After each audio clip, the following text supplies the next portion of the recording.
Halo, halo, Dan halo. halo, halo, Oh, Kak Rocky dengar suaraku. dengar, Oh tapi iya, agak kalau sedikit berisik. suaranya Anissa dengar. Tidak ada suaranya Anissa ini. Ini belum buka kan? Itu.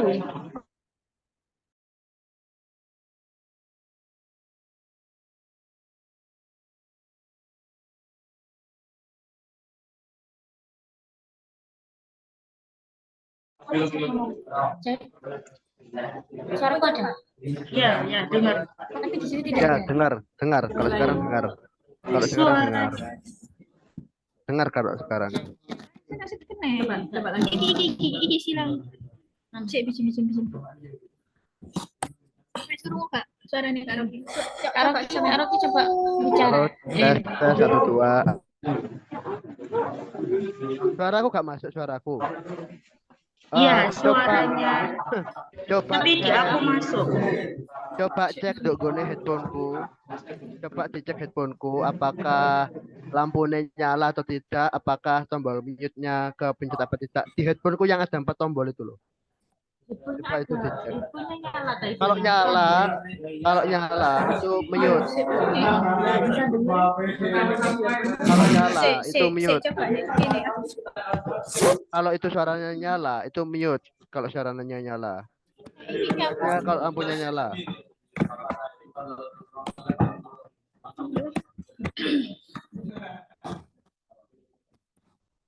Cek. Nih, saya sampai ngomong Mbak. Tuh. Halo, halo. Halo. Cek. Suaranya. Halo. Cek audio nih. Cek coba suaranya ini. Halo. Halo. Aneh pun bisa, tapi iri. Halo. Suara kini. Iki wis 100. Halo.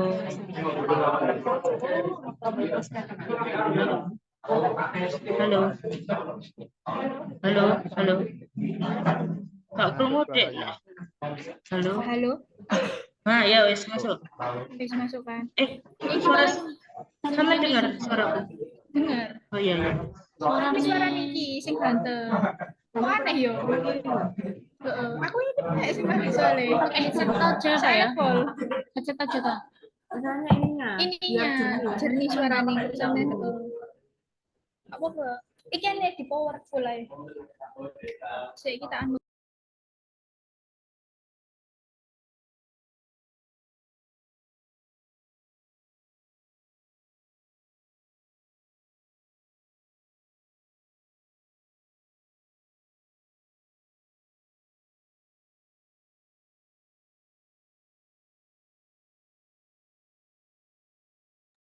Katanya banyak ya, ada 5.000 gitu.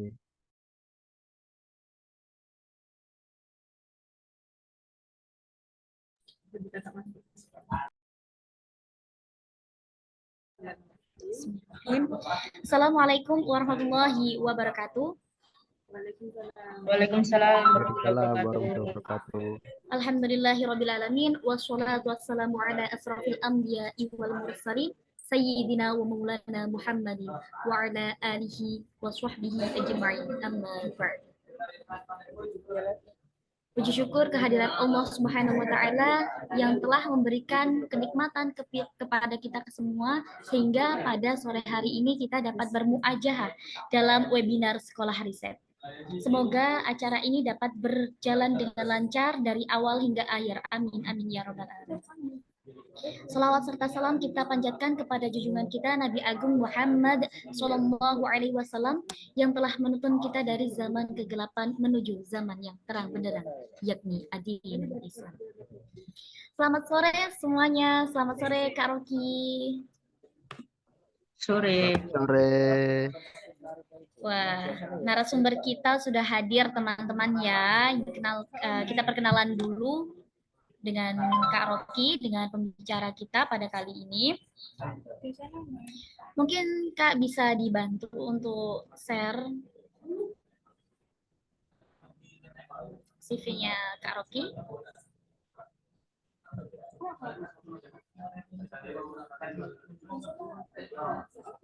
Nah, banyak banget kan teman-teman yang belum kenal sama Kak Rocky. Siapa sih Kak Rocky sebenarnya? Ya, beliau adalah bernama lengkap Rocky Ardiansyah Yudhistira Putra. Beliau kelahiran Jombang 15 Juni tahun 2000. Kalau teman-teman mau cari emailnya ada di sini rocky.ardiansyahputra@gmail.com.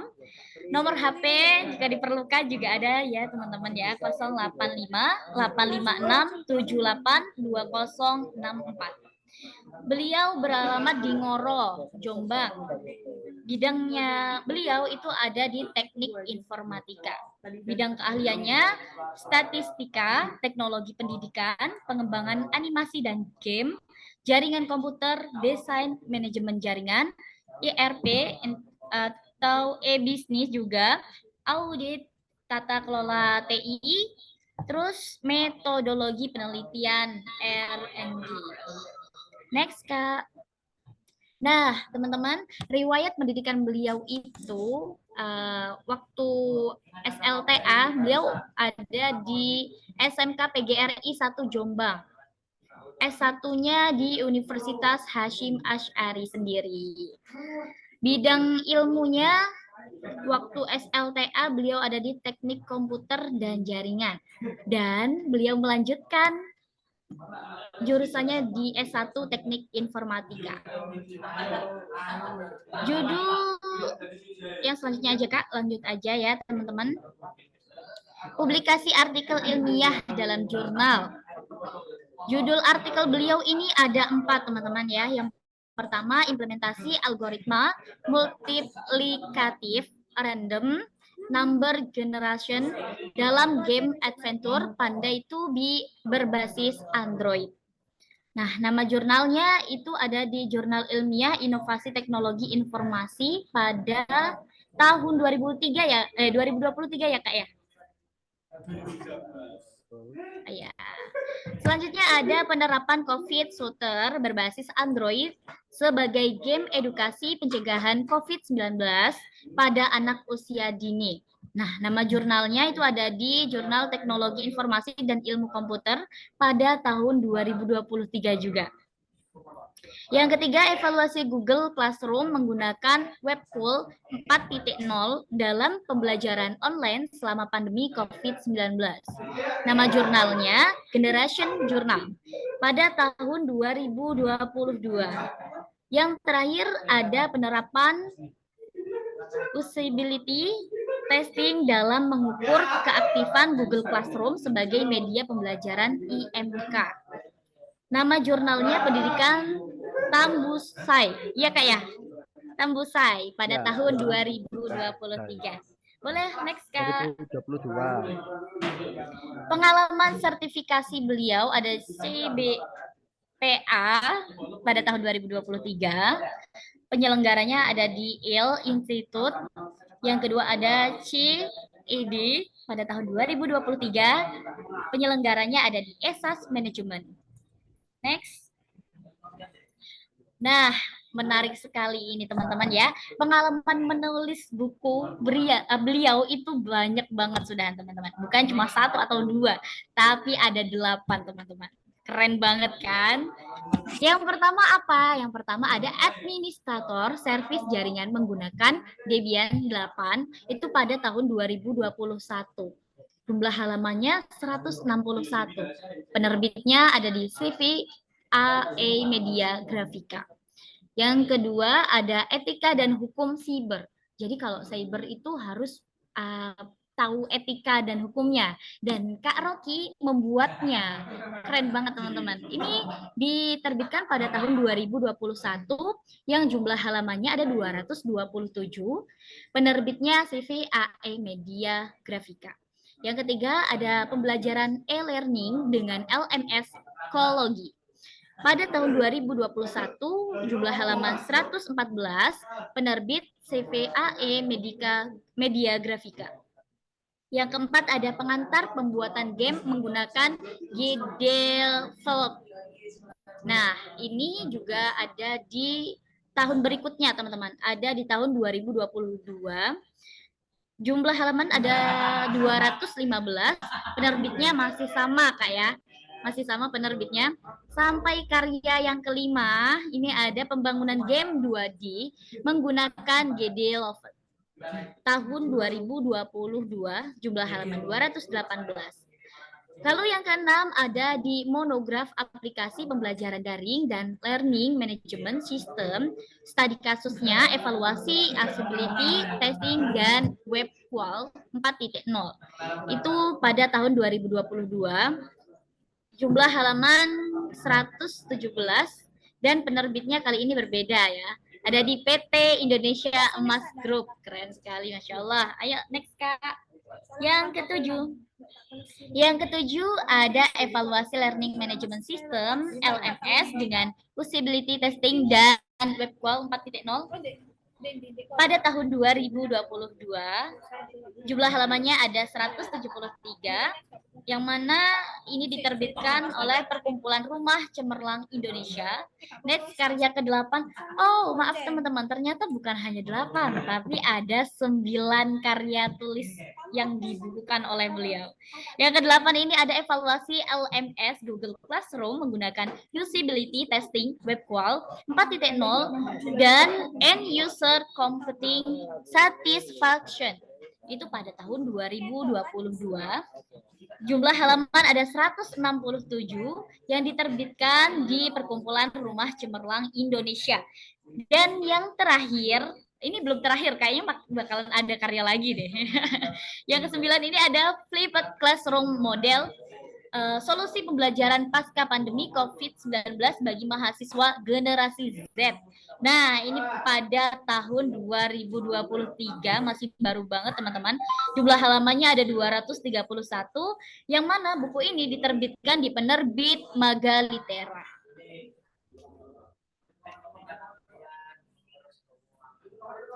Tugas tambahan yang pernah dan sedang dijalankan saat ini itu editor buku Flipped Classroom Model pada tahun 2023. Beliau ini menjabat sebagai editor.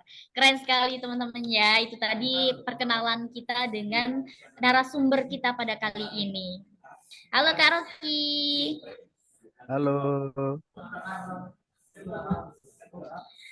Mungkin bisa kita langsungkan saja ya teman-teman. Ini dia pemaparan materi oleh narasumber yang keren, Kak Rocky. Kami persilahkan. Baik, selamat sore semuanya. Sore. Suaraku terdengar jelas kan ini?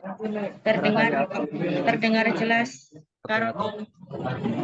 Halo, mohon maaf ya tidak bisa ikut bergabung di satu tempat yang sama.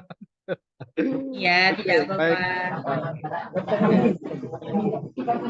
Dalam kegiatan webinar sekolah riset kali ini, sebelumnya saya sangat berterima kasih banget kepada Mbak Dila, terus Mbak Anissa, Mbak Triana, dan kawan-kawan dari UKM Komunitas Riset dan Pengembangan Mahasiswa karena telah memberikan saya kesempatan untuk menjadi pemateri dalam webinar sekolah riset. Nah, biasanya kalau mentor itu kan dampingi ya. Tapi kalau sekarang ini jadi narasumber ini sebuah kebanggaan tersendiri bagi saya. Terima kasih semuanya. Oke, baik. Dalam kegiatan webinar sekolah riset kali ini adalah ini season yang kedua ya. Jadi ini adalah season yang kedua dengan materi seri yang terakhir atau seri keempat yaitu pemanfaatan Mendeley dan Turnitin dalam optimalisasi karya tulis ilmiah.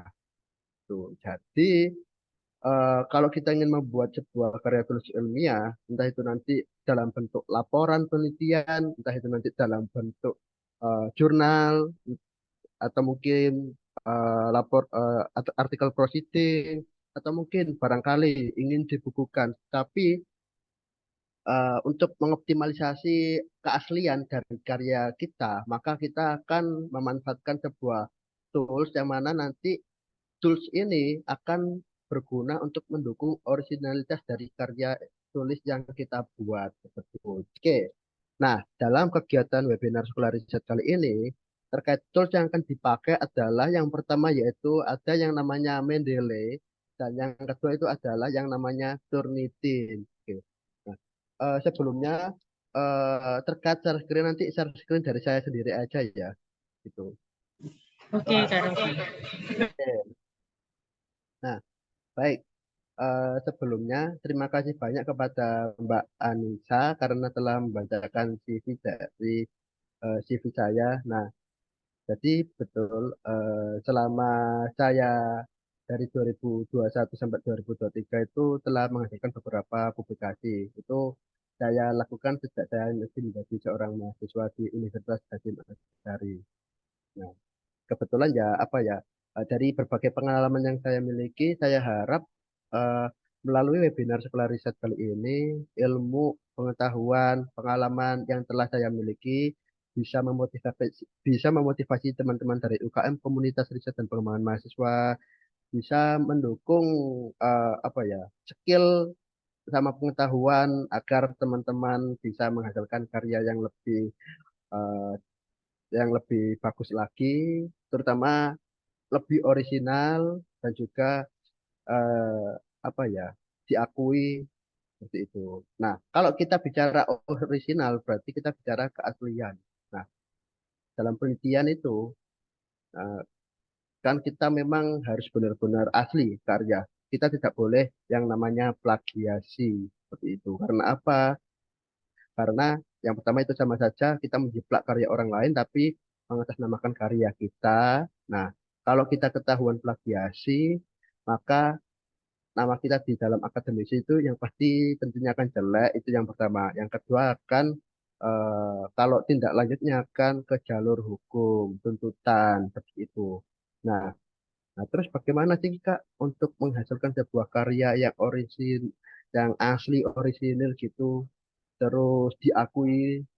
Nah, setelah teman-teman membuat sebuah karya ilmiah, maka kita perlu mengoptimalkan. Meskipun dalam segi penulisannya sudah bagus, sudah sesuai dengan kaidah-kaidah penulisan, gitu. Cuma nanti untuk mendukung kesempurnaan, kita perlu yang namanya aplikasi untuk optimalisasi karya ilmiah. Nah, oke, izinkan saya share screen dulu. Bentar.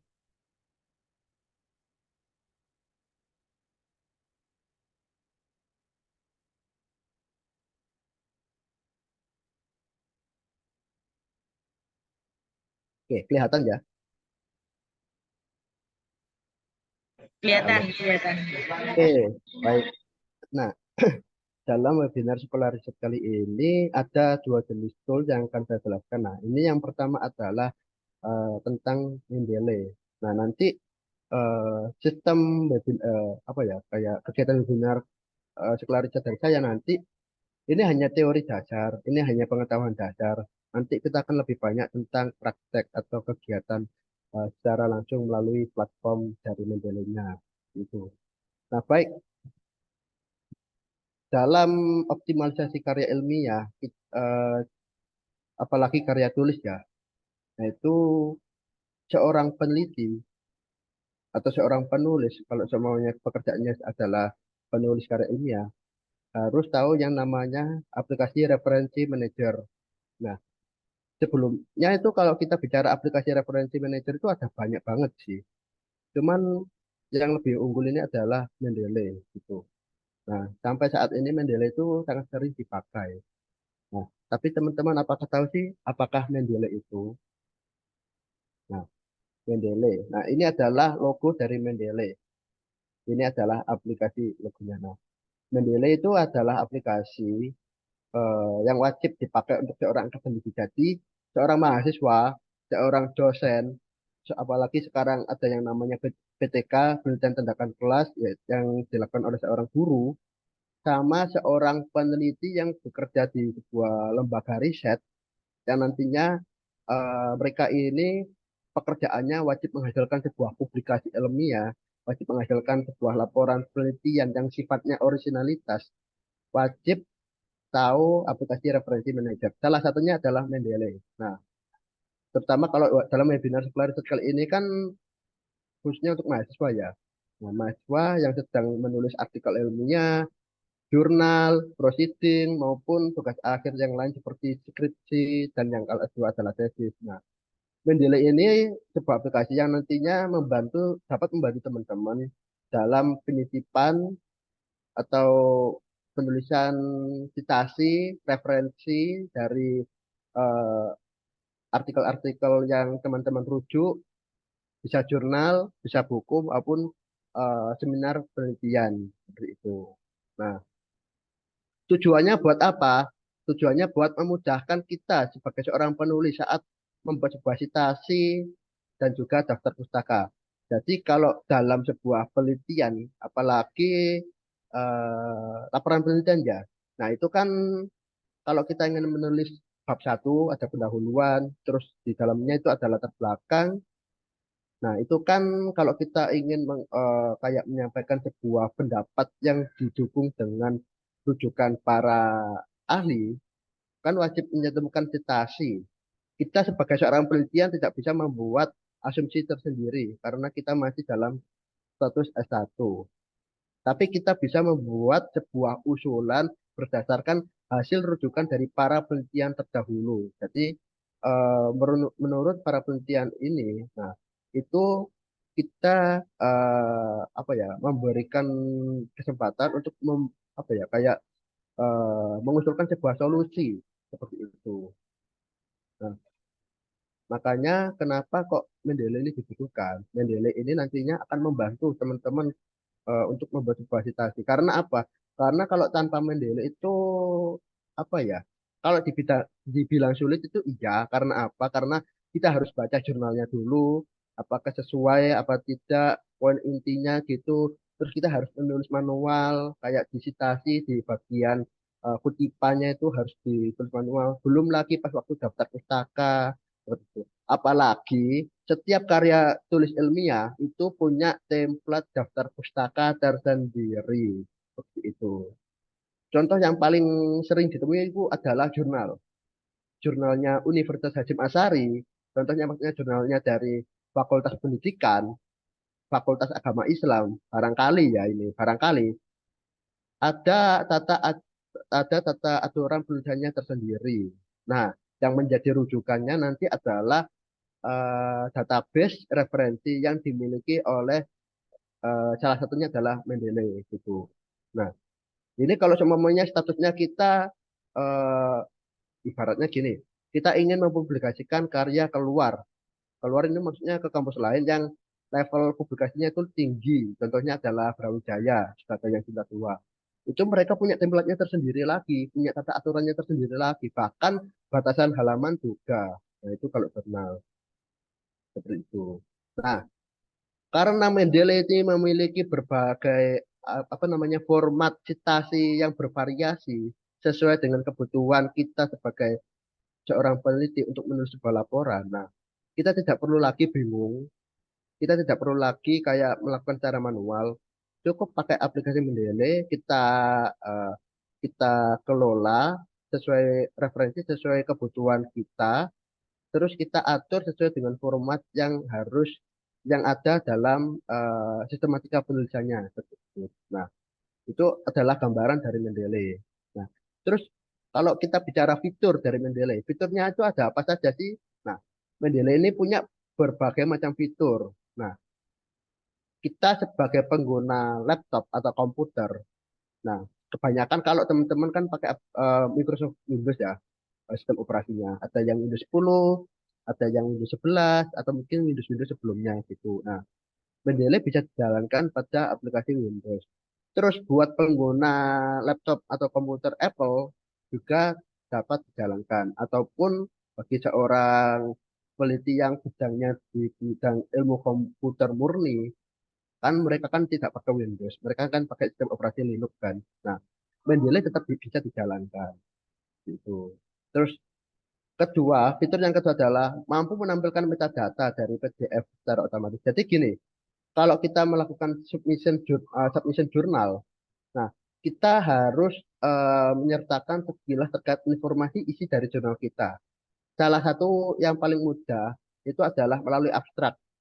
Abstrak dalam jurnal itu memuat pendahuluan, terkait dengan permasalahan apa yang sedang dikerjakan, solusi apa yang ingin diusulkan, bagaimana cara menyelesaikannya atau metodologi yang kita pakai dan hasil seperti apa nantinya. Nah itu. Nah, metadata ini bukan dari jurnal, tapi ini metadata ini dari platform publikasi jurnal. Jadi kalau teman-teman buka jurnal Tambusa ya, contohnya jurnal saya tadi, klik terus muncul gambaran abstrak di websitenya, itu adalah metadata. Jadi metadata itu sekilas isi dari sekilas apa ya ringkasan isi keseluruhan jurnal kita. Terus fitur yang ketiga adalah dapat melakukan backup dan sinkronisasi dari beberapa komputer dengan akun online. Jadi gini, kalau teman-teman mengerjakan jurnal atau laporan penelitian di rumah ya, di rumah kan pakai laptop. Laptopnya sudah terpasang Mendeley. Nah, terus pas waktu kuliah, loh saya lupa tidak bawa laptop, saya lupa tidak bawa backupannya Mendeley. Nah, teman-teman menjalankan Mendeley di komputer lain, memasukkan akun Mendeley-nya, itu nanti otomatis berbagai referensi itu juga akan muncul di komputer yang teman-teman pakai. Jadi meskipun beda komputer ataupun beda laptop, isi dari akun Mendeley-nya akan tetap utuh seperti itu. Jadi akun Mendeley ini bisa dipakai di beberapa komputer. Jadi teman-teman nggak bingung, nggak perlu khawatir lagi kayak saya mau mengerjakan bagian daftar pustaka. Loh, saya lupa filenya ada di laptop saya. Terus kebetulan ini lagi di komputer. Ini lagi di lab komputer. Terus saya buka aja Mendeley di lab komputer. Saya susun daftar pustakanya sesuai format dan jadi nggak perlu khawatir. Mendeley bisa dijalankan di beberapa komputer sekaligus. Asalkan akunnya sama ya. Terus juga yang keempat adalah smart filter dan tagging. Jadi gini, Mendeley ini mampu memfilter berbagai referensi sesuai dengan topik penelitian yang kita angkat atau yang kita usulkan. Jadi contohnya kalau kita ingin mengukur tentang kayak optimalisasi media pembelajaran untuk anak SD, nah Mendeley ini mampu memfilter berbagai puluhan referensi yang kita miliki sebelumnya. Jadi kalau kita kan apa ya, kalau kita pakai Mendeley kan nanti kita akan membuat yang namanya folder per karya. Nah, kalau semuanya status karyanya kita sudah banyak, nanti kita nggak perlu lagi kalau semuanya kasusnya kita ingin membuat karya baru lagi ya, kita nggak perlu lagi download file. Nah, kita cukup memfilter karya yang sudah ada dalam Mendeley seperti itu. Terus Mendeley juga eh, bisa di-highlight dalam artian kalau apa ya istilahnya eh, kalau kita pakai PDF terus kita ingin memfilter mana saja sih yang nantinya akan dicantumkan ke dalam citasi. Nah, Mendeley juga sama, bisa di-highlight entah itu warna kuning atau mungkin yang lain itu juga bisa Mendeley. Jadi dia memiliki kemampuan yang dimiliki sama aplikasi PDF. Terus juga Mendeley ini mampu mengimpor dokumen eh, dari berbagai sumber eksternal. Contohnya adalah Google Scholar, Springer, dan lain-lain. Ini kalau Mendeley yang online ya, bukan Mendeley yang offline. Nah, cuman ini nanti kita kebanyakan bahas tentang Mendeley yang offline. Soalnya Mendeley offline bisa dikerjakan meskipun tanpa internet. Terus juga Mendeley bisa terintegrasi dengan berbagai software seperti Microsoft Word, OpenOffice sama LibreOffice. Ini dari berbagai sistem operasi yang berbeda seperti yang ada di poin nomor satu tadi. Jadi kalau Microsoft Word berarti punyanya Windows, LibreOffice berarti punyanya Linux seperti itu. Mendeley juga mampu memiliki fitur jejaring sosial. Dalam artian Mendeley ini mampu apa ya kayak jejaring sosial itu eh, menggait berbagai para artikel peneliti dari seluruh apa dunia seperti itu. Jadi kalau wah gambarannya gini, Mendeley ini juga sama seperti Google Scholar. Dia bisa kayak mencari sebuah artikel penelitian, mencari referensi itu bisa. Mendeley juga bisa melakukan seperti itu. Nanti saya praktekkan. Terus Mendeley juga mampu dilakukan dalam perangkat eh, iPad atau iPhone. Berarti ini yang Mendeley Mobile. Nah, dari berbagai fitur-fitur yang ada seperti ini, maka dapat dijelaskan bahwa Mendeley ini mampu melakukan manajer referensi dan juga Mendeley ini bersifat gratis alias tidak berbayar. Nah, Mendeley mampu membuat citasi dan manajemen referensi berbagai referensi yang ada. Mendeley mampu mengelola dokumentasi referensi yang teman-teman pakai ketika untuk membuat rujukan karya ilmiah. Mendeley mampu mengelompokkan dokumen berdasarkan topik atau kategori tertentu. Contohnya, untuk referensinya bidang pendidikan IPA, terus juga nanti kita ke depannya ada yang bidang mungkin pengembangan media pembelajaran, terus mungkin ke depannya adalah analisis kepuasan siswa SD dalam penggunaan media pembelajaran menggunakan metode apa. Nah, itu berbagai dokumen itu nanti kita bisa kategorikan sesuai dengan topik. Nah, terus Mendeley juga mampu meretrieve metadata yang ada dalam dokumen. Jadi, gambaran isi dokumen juga mampu di-retrieve oleh Mendeley. Nah, terus tampilan Mendeley itu seperti ini. Kalau versi websitenya ya, website ini nanti Mendeley ini ada dua jenis. Tapi untuk gambaran website itu seperti ini. Nah, seperti yang sudah saya jelaskan tadi, Mendeley bisa dipakai untuk mencari artikel, tapi artikelnya ini kebanyakan adalah Scopus atau artikel internasional. Nah, Scopus ini pun juga punya dua jenis. Ada yang sifatnya terbuka atau open access, ada yang close access alias berbayar. Nah, Mendeley ini memiliki apa ya kayak kemampuan yang dimiliki Google Scholar atau mungkin aplikasi publikasi yang lain. Tapi Mendeley ini lebih ke arah memfilter karya-karya ilmiah yang ada dalam Mendeley ini adalah penelitian internasional. Mendeley juga mampu menampilkan pencarian yang populer dalam artian pencarian terbanyak seperti itu. Nah, terus Mendeley juga punya dua versi. Ada yang namanya Mendeley Desktop, ada yang namanya Mendeley Reference Manager. Bedanya apa? Bedanya adalah dalam segi kebutuhan internet, Mendeley Desktop butuh internet pas login pertama kali karena kita kan nanti membuat akun kan di Mendeley. Kita membuat akun, kita daftar akun, register, klik sudah kita login username dan password dan nanti akan muncul tampilan dari aplikasi Mendeley. Nah, setelah login pertama kali kan nanti dibuat remember me itu di checklist. Nah, itu nanti setiap kita akan menjalankan Mendeley, kita tidak perlu lagi yang namanya koneksi internet, kecuali kalau kita cari jurnal baru butuh internet. Tapi kalau untuk referensi, kalau untuk apa kayak memanajemen referensi ke dalam Mendeley itu sudah tidak perlu. Berbeda dengan reference manager, kalau setiap kali login butuh yang namanya koneksi internet. Karena apa? Reference manager ini dijalankan secara online, bukan offline. Nah, jadi kalau kita bicara offline dan online, Mendeley Desktop harus install aplikasinya terlebih dahulu. Tapi kalau reference manager tidak perlu. Seperti itu. Terus penyimpanan referensi. Nah, ini tadi. Karena yang Mendeley Desktop sifatnya offline, jadi kita harus download referensi file PDF-nya. Gitu. Di-download, disimpan, terus nanti diimporkan ke Mendeley. Berbeda dengan reference manager, kita bisa mengintegrasikan ke dalam aplikasi yang lain seperti Google Scholar sama Springer. Nah, jadi Mendeley yang reference manager mampu memfilter dalam artian menghubungkan ke Google Scholar dan Springer seperti itu. Nah, terus dalam segi kuota penyimpanan, karena Mendeley Desktop ini adalah instalasi dari eh, komputer atau laptop kita sendiri, maka tidak ada batasan eh, penyimpanan atau kuota kuota penyimpanan gitu. Dengan catatan tidak sinkron.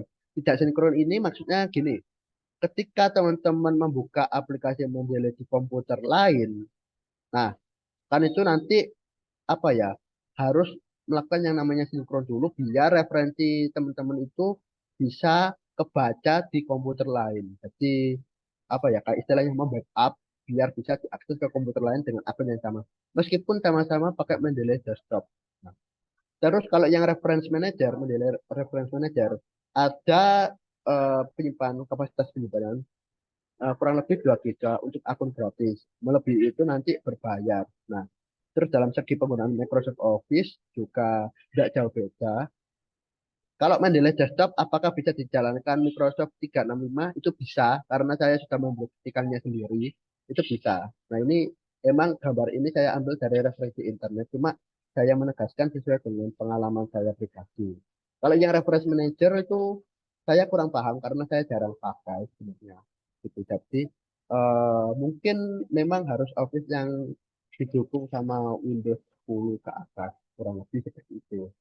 Terus kalau masalah stasi, plugin, bagaimana cara kita menghubungkan Microsoft Office dengan Mendeley? Kalau yang Mendeley Desktop, kita perlu memasang instalasi atau plugin add-in gitu. Tapi kalau dari reference manager, kita hanya cukup pakai fitur Mendeley Site saja. Nah, terus fungsi filter seperti pencarian berdasarkan peneliti, keyword, kata kunci, dan publikasi. Contohnya mungkin kalau kita mencari referensi berdasarkan publikasi tentang COVID-19, COVID-19 gitu contohnya ya. Nah, Mendeley Desktop mampu melakukan pemfilteran tersebut. Berbeda dengan Mendeley Reference Manager yang tidak bisa.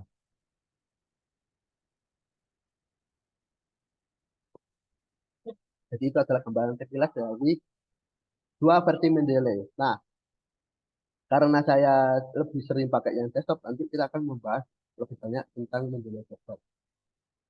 Karena saya juga suka dengan berbagai fitur-fitur yang dimiliki. Apalagi kuota penyimpanan juga tak terbatas. Ya. Terus ini adalah tampilan dari Mendeley Desktop.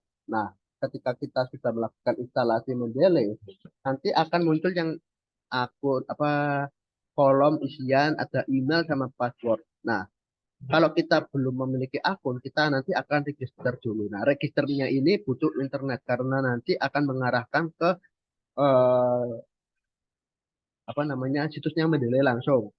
Setelah itu, kalau kita sudah berhasil register, kita memasukkan akun lain di aplikasinya. Terus juga jangan lupa checklist yang stay check in biar sekali login saja seperti itu. Nah, terus ini adalah isi dari Mendeley Desktop itu. Jadi sebentar, ini kelihatan ya. Nah, ini adalah screenshotan dari Mendeley saya. Jadi kalau saya ingin kemarin teman-teman membuat buku tentang flipped classroom model, saya buat filter sendiri. Terus saya membuat sebuah jurnal saya yang saya publikasikan di Cinta Tua, saya buat referensinya sendiri. Terus skripsi saya juga saya filter sendiri. Jadi dalam all dokumen di Mendeley ini banyak puluhan dokumen yang sudah saya baca. Nah, cuma nanti kita kalau kita ingin membuat karya baru lagi, kita nggak perlu lagi download terus dimaksudkan lagi. Kita cukup memfilter dokumen yang sudah ada seperti itu. Nah, terus Mendeley juga dipakai untuk mencari referensi. Jadi di gambaran tampilan awal websitenya. Nah, ini contohnya kalau saya mencari referensi tentang game based learning, maka akan muncul tampilan berbagai eh, artikel penelitian seperti ini. Nah, seperti yang sudah saya sampaikan, dia artikel yang ada ini adalah artikel internasional, bukan artikel kita. Dan juga ada dua jenis, ada yang open access dan closed access. Nah, dalam file ini ada dua jenis gambar yang open access. Nanti kalau kita diklik akan diarahkan ke sumber jurnalnya. Terus Mendeley ini juga mampu memfilter jenis dokumen. Bisa jurnal, bisa proceeding, bisa buku, buku juga ada, buku yang buku internasional. Terus juga bisa laporan penelitian atau tesis kalau di sini. Tesis pakai H ya, gitu. Jadi nggak hanya sekedar jurnal, nggak hanya sekedar itu. Bisa difilter. Cuma ya itu tadi, ya ada dua jenis artikel nanti yang akan itu. Open access atau closed access. Nah, itu adalah gambaran dari Mendeley. Dan sekarang kita akan coba untuk pakai aplikasinya. Coba saya capture dulu ya.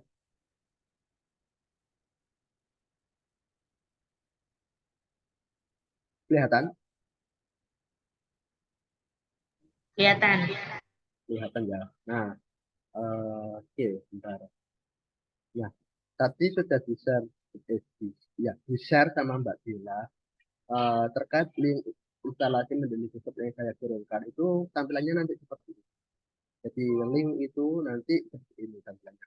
Atau menjadi desktop. Nah, ini yang membedakan adalah kalau yang ini untuk Windows, yang lainnya untuk selain Windows, ada Linux, ada Macintosh atau Apple seperti itu. Nah, ini adalah menjadi desktop yang terbaru saat ini.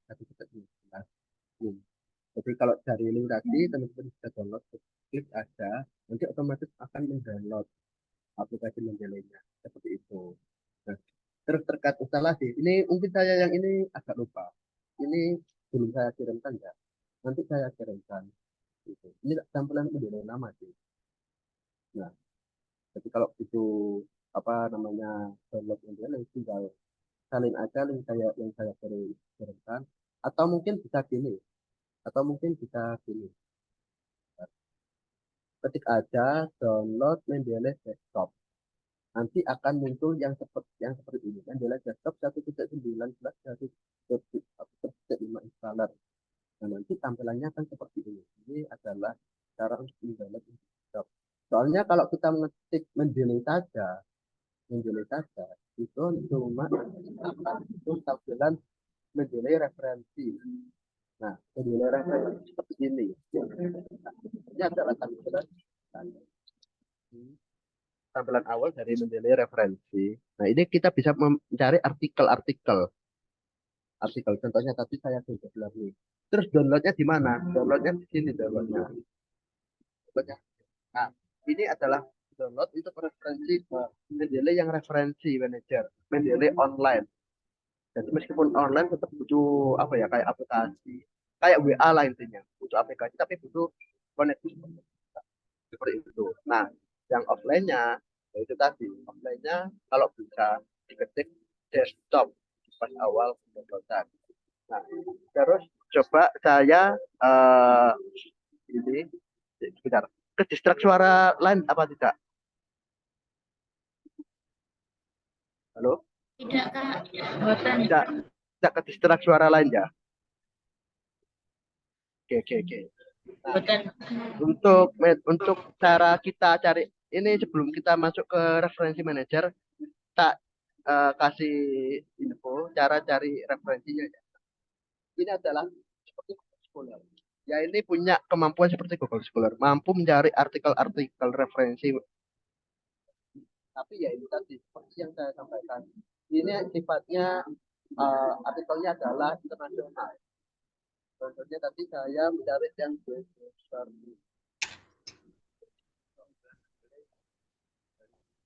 Game based learning. Nanti Jadi akan bisa muncul seperti connect ke ini. Word, Microsoft Word. Nah, ini coba dilihat. Ini ada jurnal yang open access, ada yang close access. Nah, close access ini berarti dia ini berbayar. Nah, nah ini filternya ini ternyata banyak banget. Jadi selain dari tahun, nah ini adalah database manager di tahun 2023 ini ada 2000 lebih artikel. Terus berbagai dokumen yang ada. Kalau berbagai dokumen ini itu ya semua tahun yang ada yang sudah berjalan. Ini ada buku juga. Nah, kalau kita ingin memfilter, kita cukup menceklis saja mana artikel apa seperti apa yang ingin kita cari. Contohnya adalah jurnal barangkali. Nama jurnalnya ini juga ada, tapi ya itu tadi, nama jurnalnya adalah jurnal internasional semuanya, tidak ada yang nasional. Penulisnya juga ada, barangkali kenal sama penulis internasional. Ini Mendeley juga menyediakan. Nah, terus terkait dengan bagaimana cara kita melihat isi dari artikelnya. Nah, saya kasih contoh yang open access dulu. Open access ini ya. Saya coba game based learning and student motivation in project management education. Nah, ini seperti ini. Ini adalah apa namanya jenengnya situs referensi manager dari Mendeley. Nah, terus untuk melihatnya, nah abstrak yang ini itu adalah metadata yang sudah saya sampaikan tadi. Metadata itu pada dasarnya berisi abstrak atau ringkasan dari isi artikel yang kita buat. Seperti itu. Nah, dia juga menerapkan format style seperti ini. Ada berbagai referensi-referensi yang sudah ini. Kebanyakan dari Scopus referensi-referensinya. Nah, untuk melihatnya, tinggal klik view PDF aja. Nah, This article is free to access. Jadi artikelnya gratis dan bisa diakses semau kita. Nah, cuman untuk mengakses artikelnya kita harus login ke akun.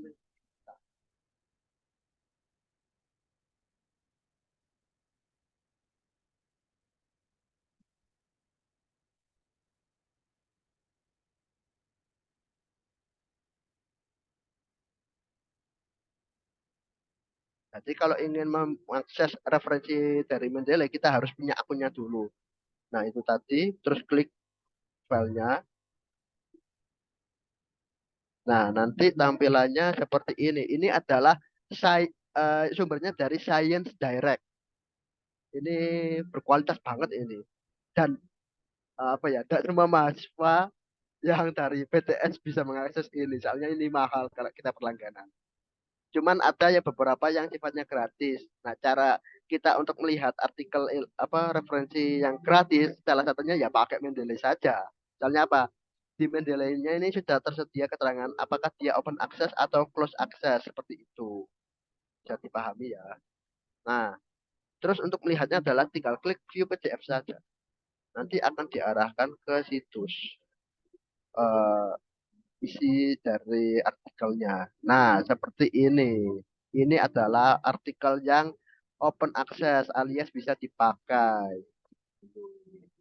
Nah, ini dari mana ini? Dari Finland. Aku nggak tahu sih Finland ini kalau bahasa Indonesia-nya apa. Nah, ini adalah strategi kalau kita pengen cari artikel yang berkualitas, artikel yang internasional, artikel yang reputasinya tinggi, diakui sama peneliti orang lain, apalagi peneliti yang sifatnya internasional, seperti itu.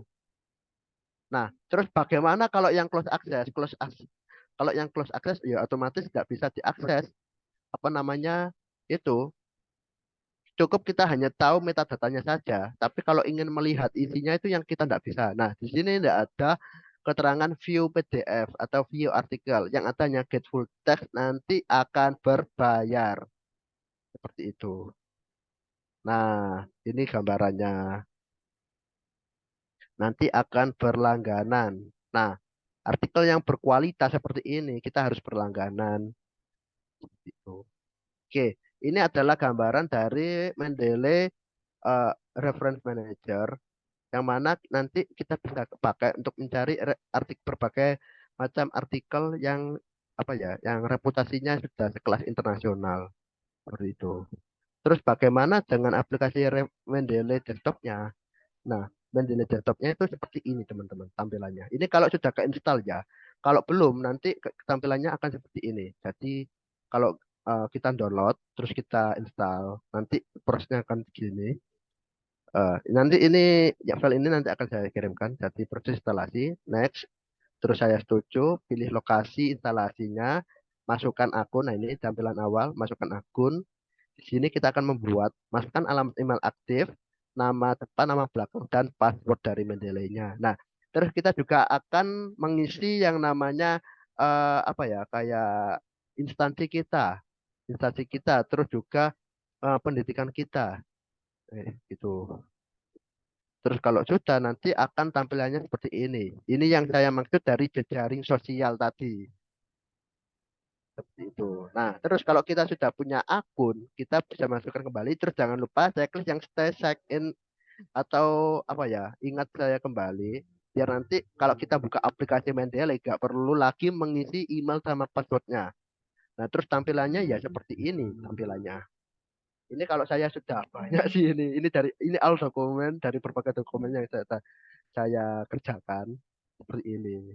Nah, kalau kita ingin membuat sebuah artikel baru, apa penelitian baru, nah, saya harap teman-teman bikin foldernya dulu. Contohnya gini, si skripsi Unhasi PAI lah, contoh.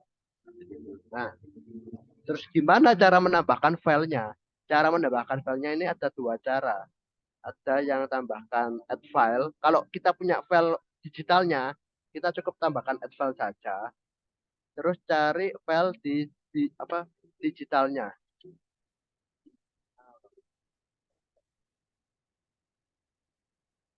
Enggak ya? Iya, teknologi pendidikan. Nah, ini ada contoh. Nah, otomatis file yang ada. Nah, seperti ini tampilannya. Ini saya tutup dulu. Nah, kalau ingin melihat isinya ya ini, double klik aja. Nah, ini adalah isi dari artikel jurnalnya. Nah, di Mendeley ini juga bisa memfilter otomatis nanti jurnalnya apa, tahun berapa, volume berapa, isu. Nah, ada beberapa yang perlu kita edit. Contohnya adalah page. Page-nya ini enggak cuma 61, tapi dari page awal sampai page akhir. Jadi ini page-nya adalah 60 sampai yang terakhir ini berapa ini? 67. Ada beberapa yang perlu kita edit karena Mendeley ya, yang namanya sistem pasti ada kelemahan.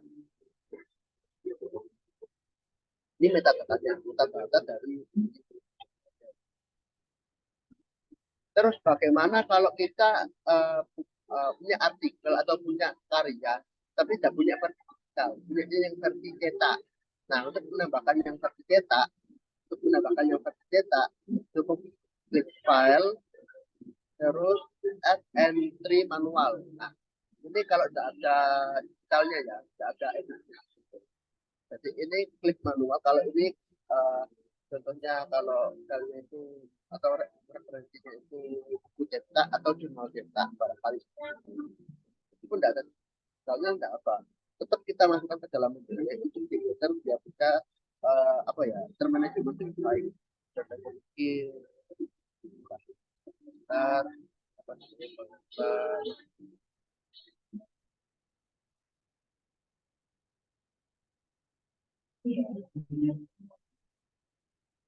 kan ini kan kita lihat dulu ya, tapi nanti kita bisa masukkan informasi kayak judulnya apa, posisinya apa, tahun bukunya berapa, jadi halamannya sampai halaman berapa. Oke, nah, ataunya tidak usah diisi. Ini kalau semuanya sumbernya adalah buku, langsung diisi ke kota. Kota ini kota terbitnya itu di mana? Contohnya kalau yang di CVAI Media Grafika itu berarti di Magetan. Magetan ditulis. Terus ada juga yang namanya publisher. Publisher ini adalah penerbitnya. Penerbit berarti CVAI Media Grafika. Ini yang dimaksudkan tadi. ISBN boleh ditambahkan. DOI juga ada, boleh ditambahkan. Tapi kalau buku kayaknya tidak ada DOI deh. Hanya sampai ISBN saja. Itu. Terus kalau sudah, klik save. Klik save. Nah, di sini. Meskipun ini tidak bisa di double klik, tidak masalah. Yang penting nanti dalam modul ini bisa di manajemen dengan baik, mengikuti dengan jumlah rujukan apa jumlah referensi yang ada seperti itu. Nah, terus bagaimana dengan format?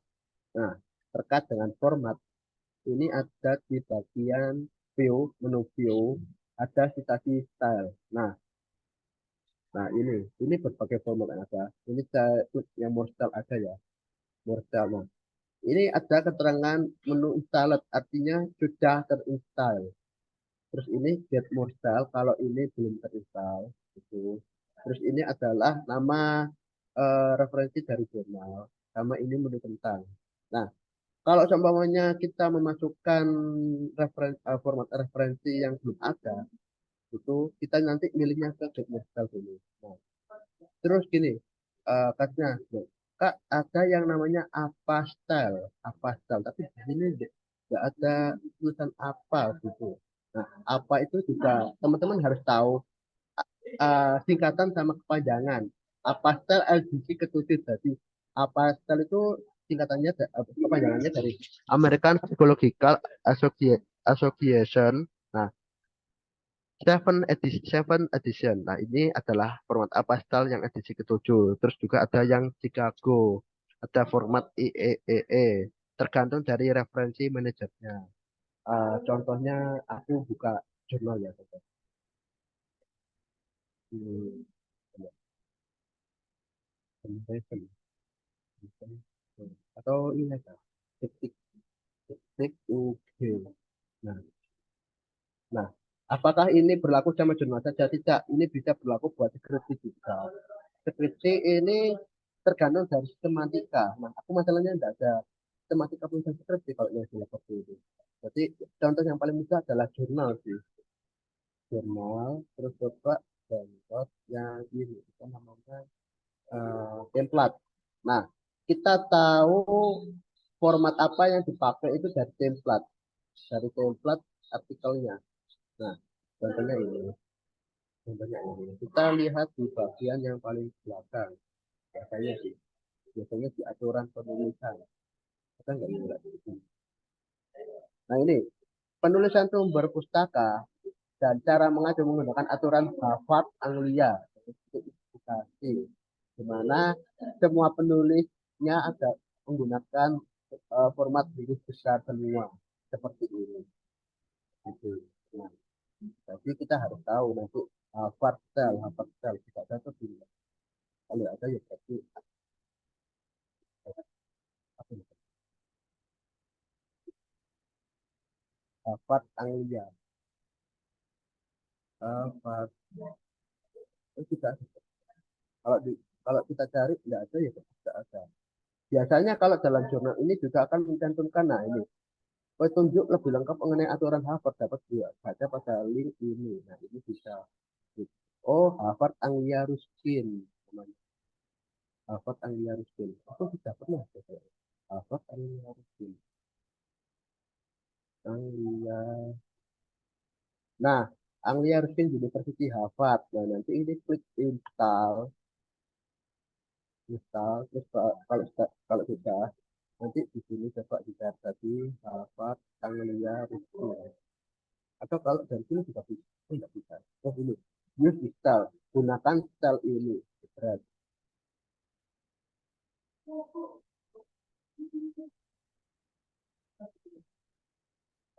Ini kalau untuk gimana ya? Lupa. Ini. Anglia Skin. Dapat. Nah. Selected. Nah ini menggunakan format dapat. Nah terus untuk penulisan karya ilmiah ya. Enggak. Bukan. Jurnal penelitian. Detik. Terus tak buatnya.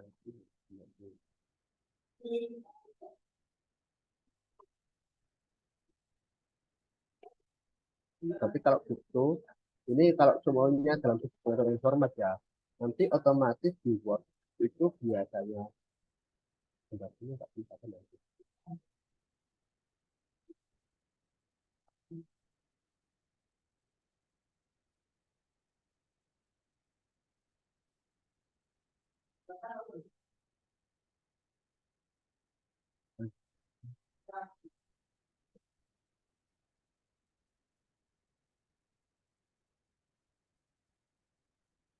Oke, diklik bagian reference. Nah, pastikan ini sudah terinstall Windows juga. Dia nanti akan mengikuti di sini. Anglia Ruskin Harvard seperti itu. Terus contohnya gini contoh. Ini contohnya. Nah, ini kebetulan punya ini itu ini artikel saya. Artikel saya yang saya sudah buat. Ini yang waktu itu. Nah, di sini. Nah, ini mungkin agak sedikit ngawur sedikit sih kalau ini. Soalnya ini kan, kalau kita ingin menambahkan citasi, ini kan citasi. Harusnya citasi itu kan pas di semua ini, di setiap referensi yang ada di sini kan, di setiap referensi yang ada, setiap referensi yang ada, itu kita bisa menambahkan berbagai macam citasi. Nah, cuma ini aku ini sih, cuma menunjukkan bagaimana nanti cara bikin dasar sama. Kan nanti bermaksudasi ini. Nah, ini sebenarnya nggak kayak gini. Ini sebenarnya ini setiap rujukan itu nanti persitasi kayak gitu. Hanya saja ini yang punya aku ini yang ini belum ini sih. Aku yang ini belum format kemudian. Nah, nanti kalau kita tidak mau filter, kita mau filter isi dari referensi manajernya, nanti tinggal klik yang insert bibliografinya. Nah, berat daftar pustaka otomatisnya beres. Nah, daftar pustaka otomatis itu biasanya eh, barisan berikutnya itu salah. Barisan berikutnya itu sedikit didorong ke dalam.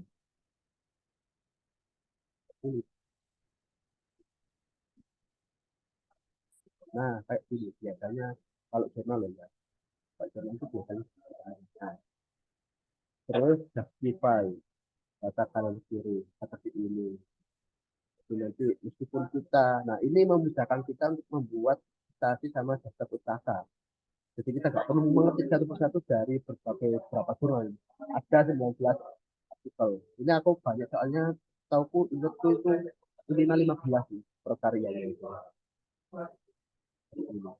Format Harvard, Aliyar Skill, Harvard University sudah sesuai. Ada tata aturannya, ada tata aturan misalnya tertentu. Seperti itu. Jadi ini sudah mengikuti dengan uh, style Aliyar Skill. Dan ini juga sudah apa ya namanya itu kayak komputer dari abjad A sampai yang terakhir. Dan juga setiap penulis kalau kita nulis jurnal kan penulis eh, nama akhir ditaruh di depan kan. Ini juga sudah tertata seperti itu. Hanya saja kalau yang dalam jurnalku yang ini nama penulis huruf besar semua. Tapi ada sedikit modifikasi. Yang kayak ini itu dibuat apa namanya huruf besar. Nah, jadi tidak semuanya itu 100% harus nulis. Nanti ada beberapa yang perlu kita edit juga. Cuman yang penting, yang perlu teman-teman perhatikan adalah isi dari jurnal ini itu harus sesuai dengan yang ada di sini. Biar nanti pas kebaca di sini itu tidak ngawur isinya.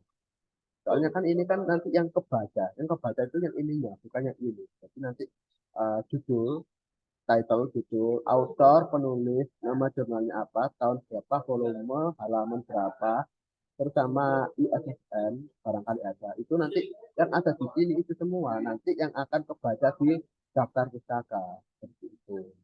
Jadi kalau semuanya gini, semuanya jurnalnya ada, tapi isinya ini tidak lengkap. Contohnya mungkin jurnal namanya sih ada kasus gini.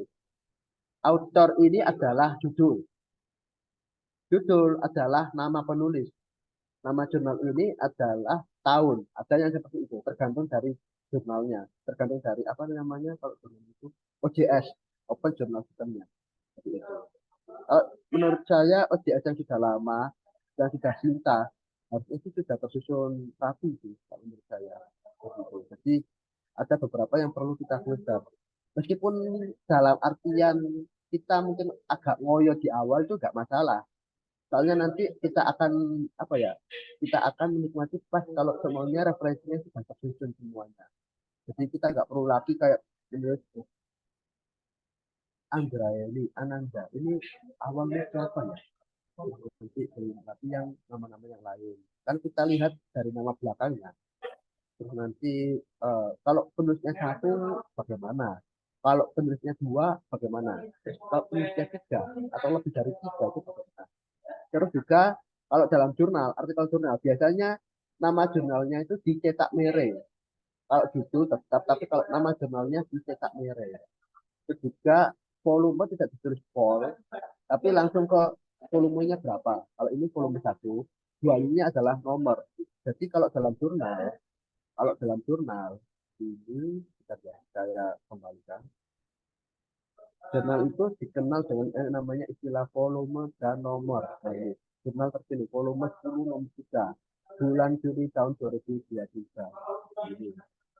Nah, kalau dalam formatnya UB, tulisan volume sama nomor tulisan huruf volume kata volume sama nomornya itu tidak perlu ditulis. Cukup volume berapanya sama itu. PP ini adalah halaman.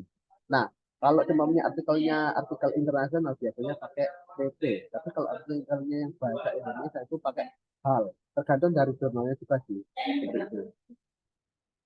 Nah, ini untuk menjoleh sektor. Nah, jadi gambarannya seperti ini. Nah, terus gini, saya pengen memberikan citasi di beberapa referensi. Dari contohnya mungkin kayak COVID. COVID itu adalah sebuah penyakit coronavirus yang sudah dunia. Nah, ini bisa kita filter pakai headlamp. Nah, jadi gambarnya seperti itu.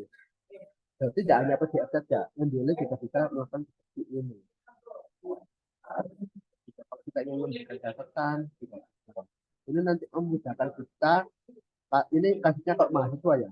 Ini nanti akan memudahkan kita kalau dosen kita itu minta coba tampilkan sampai menjelaskan tentang penyakit COVID ini dari referensi mana. Coba tunjukin referensinya. Nah, coba jelaskan yang bagian tentang penyakit COVID. Nah, seperti itu. Nah, kita bisa menunjukkan yang bagian highlight. Nah, ini fungsinya highlight di Mendeley. Jadi kita tidak perlu lagi membuka berbagai file PDF yang ada. Aku ada nggak ya di sini itu referensinya? Referensi. Tidak ada ya di laptopku satunya. Referensi jurnal, revisi. Nah, sebenarnya kalau kita pakai Mendeley, kita tidak perlu lagi menunjukkan yang seperti ini. Langsung aja dari Mendeley, cari filenya yang mana yang menunjukkan tentang penyakit COVID, buka filenya. Ini juga autosave juga, jadi nggak perlu nge-save, Ctrl S nggak perlu. Nah, coba tunjukkan bagian yang citasi yang menunjukkan tentang sampai mengangkat terkait teori COVID adalah sebab penyakit. Itu kita cuma menunjukkan headline-nya saja. Seperti itu. Jadi dipahami ya. Nah, terus juga terkait pembahasan pembahasan metode. Nah, metode dalam penelitian yang kita usulkan itu juga ada penunjang penunjangnya. Jadi dalam artian kita nggak boleh sembarangan pakai metode, kita harus pakai rujukan referensi apakah metode ini bakalan cocok atau tidak seperti itu. Nah, penunjangnya bagaimana? Penunjang atau pendukungnya itu dari berbagai referensi para peneliti terdahulu. Jadi contohnya gini. Nah, Fisher Data Shuffle ini adalah metode. Nah, kalau saya ingin menerapkan Fisher Data Shuffle dalam sebuah game itu apakah bisa? Nah, coba cari referensi terkait Fisher Data Shuffle dalam menunjang sebuah game. Nah, seperti ini. Keluarnya pertanyaan-pertanyaan yang bisa dibuat secara acak dapat muncul cepat menggunakan algoritma Fisher Data Shuffle. Nah, ini kalau semuanya kasusnya kalau kita ingin bukan kita sih, dosen kita ingin coba jelaskan terkait kenapa kok Anda pakai metode ini untuk penelitian Anda. Nah, seperti itu. Mana bukti penunjangnya? Karena kita adalah mahasiswa S1, kita tidak bisa membuat asumsi sendiri. Nah, jadi kita harus kita bisa memberikan apa mengusulkan solusi, tapi harus didukung dengan berbagai referensi yang sudah ada. Nah, seperti itu, teman-teman. Bisa bisa dipahami ya. Nah, mungkin kalau gambaran Mendeley-nya hanya cukup sampai sini saja sih kalau gambaran Mendeley-nya. Nah, biasanya kalau ini all dokumen ini semua dokumen dari ini. Terus kalau kita mau buat karya, saya sarankan buat per foldernya saja seperti ini. Nah, ini kalau PKM-nya sama saya dengan Pak Heru sistem terdistribusi. Kalau ini skripsi saya 29 referensi, ada artikel, jurnal, ada buku, ada proceeding 29 seperti itu. Ini adalah gambaran dari Mendeley-nya. Nah, ini saya kalau ini untuk apa ya? Saya lebih ke arah menjelaskan terkait Mendeley desktop. Kalau saya yang referensi manager, saya hanya memaksimalkan yang ini, yang apa ya? Ini buat mencari artikel ilmiah yang internasional. Soalnya di sini kita akan lebih mudah, apalagi kita butuhnya yang free apa open access alias gratis biar tidak keluar budget lagi. Soalnya kalau kita mengeluarkan budget ya emang soalnya kayak gitu harusnya dari kampus yang menyediakan. Cuma emang apa ya yang namanya keterbatasan kan. Jadi sebisa mungkin kita cari berbagai rujukan referensi yang gratis kalau bisa. Nah, salah satu kalau kita seumumnya kasusnya coba tambahkan referensi internasional. Nah, referensi internasional berarti kan Scopus atau mungkin Copernicus atau mungkin yang lain kayak gitu. Nah, Mendeley ini bisa menjadi salah satu opsi. Soalnya teman-teman itu biasanya pakainya itu ResearchGate. Kalau setauku loh, ini. ResearchGate. ResearchGate ini juga bisa. Gitu. ResearchGate ini juga bisa, tapi juga sama seperti Mendeley. Dia ada beberapa yang berbayar seperti itu. Ini bisa dipakai untuk mencari referensi seperti itu. Nah, ini terkait dengan referensi, ini terkait dengan optimalisasi originalitas karya kalau kita membahas terkait manajemen referensi sesuai dengan kaidah penulisan artikel ya. Jadi Mendeley ini menjadi salah satu apa ya kayak rujukan para peneliti sebagai manajemen referensi. Oke. Ini eh, ini selanjutnya saya akan membahas terkait penelitian. Tapi sistem kita nanti Mendeley dulu terus tanya jawab atau saya langsung ke penelitian, Mbak? Barangkali. Langsung Turnitin. Langsung ke Turnitin. Oke, baik. Selanjutnya ada yang namanya Turnitin. Oke, saya izin satu lagi. Turnitin. Tak. Nah, sudah kelihatan? Apakah sudah kelihatan? Sudah terlihat. Mohon maaf ya saya pakai terminologi sama soalnya saya juga melibatkan. Oke, Turnitin. Mendelegasi dipakai untuk manajemen referensi sesuai dengan kaidah penulisan kepada sebuah karya ilmiah. Terus juga ada yang namanya Turnitin. Nah, Turnitin itu apa sih Turnitin? Nah, dalam sebuah karya ilmiah kita harus mengetahui seberapa besar sih tingkat plagiarisme kita di setiap karya ilmiah yang kita buat. Nah, kalau plagiasinya tinggi berarti kita dianggap menjiplak karya orang lain. Jadi sebisa mungkin karya ilmiah itu kalau dianggap originalitas, dianggap asli itu tingkat plagiasinya itu minim. Meskipun nanti bakal ngoyo karena kita harus memfilter kata istilahnya. Nah, untuk mengecek plagiasi, salah satu yang paling unggul, paling populer dipakai di terutama untuk pendidikan perguruan tinggi ya, adalah Turnitin. Jadi kalau teman-teman jurnal yang Sinta 2, Sinta 1 atau mungkin Scopus atau mungkin di kamu sendiri yang atau yang belum terakreditasi jurnalnya, itu mereka sistemnya sudah berbasis Turnitin. Karena Turnitin itu menjadi salah satu aplikasi untuk mengecek originalitas karya itu karena Turnitin ini juga apa ya dianggap optimal seperti itu sih. Nah, tapi Turnitin itu apa sih? Turnitin itu adalah sebuah aplikasi software tools untuk mengecek seberapa besar tingkat plagiarisme kita dalam sebuah karya tulis yang kita buat. Nah, cara kerjanya Turnitin itu adalah membandingkan teks yang diunggah dengan database yang dimiliki oleh Turnitin yang berisi jutaan dokumen. Nah, isi database-nya itu ada jurnal, ada ada jurnal, ada proceeding, ada bahkan tesis bukan yang tesis kedua loh, tesis yang skripsi tapi dalam bahasa Inggris yang dipublikasikan. Nah, itu nanti kalau data Turnitin dengan catatan apa namanya hmm, karya ilmiahnya ini sudah terindeks Mendeley sama Google Scholar. Setahuku gitu. Jadi Turnitin ini akan mendeteksi kalau karyanya itu sudah kedeteksi Google Scholar sama eh, Google Scholar Mendeley sama OJS lupa. OJS juga termasuk. OJS itu jurnalnya. Jadi kayak gini, ini kan Mendeley, ini kan Mendeley, ini kan Mendeley ya. Terus ini Google Scholar. Ini adalah Google Scholar. Nah, terus OJS-nya itu apa? OJS-nya itu ya ini. Nama dari jurnalnya itu adalah OJS, Open Journal System. Nah, ini adalah OJS. Nah, Mendeley. Turnitin juga mendeteksi ini. Apalagi OJS ini sudah terindeks Google Scholar. Itu. Terindeks Sinta juga. Itu juga kan kedetek sama yang namanya Turnitin. Turnitin itu apa ya? Uji Turnitin itu artikel kita itu diperiksa dengan berbasis teks elektronik melalui koneksi internet. Nah, jadi berbagai referensi yang ada di internet itu nanti kita akan difilter dan disesuaikan dengan karya kita. Apakah karya kita nanti dianggap tepat apakah karya kita nanti dianggap memplagiasi karya orang lain atau tidak? Itu.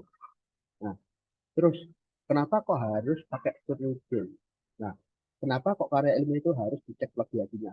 Yang pertama, meningkatkan kredibilitas. Nah, penelitian salah satunya adalah novelty dan asli. Novelty itu keterbaruan. Nah, untuk meningkatkan reputasi kredibilitas Anda sebagai seorang peneliti, maka karya yang dicantumkan harus murni hasil kerja keras sendiri, bukan karya orang lain yang kita plagiat, yang kita kopas.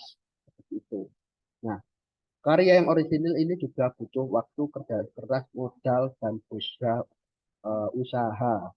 Gitu. Nah,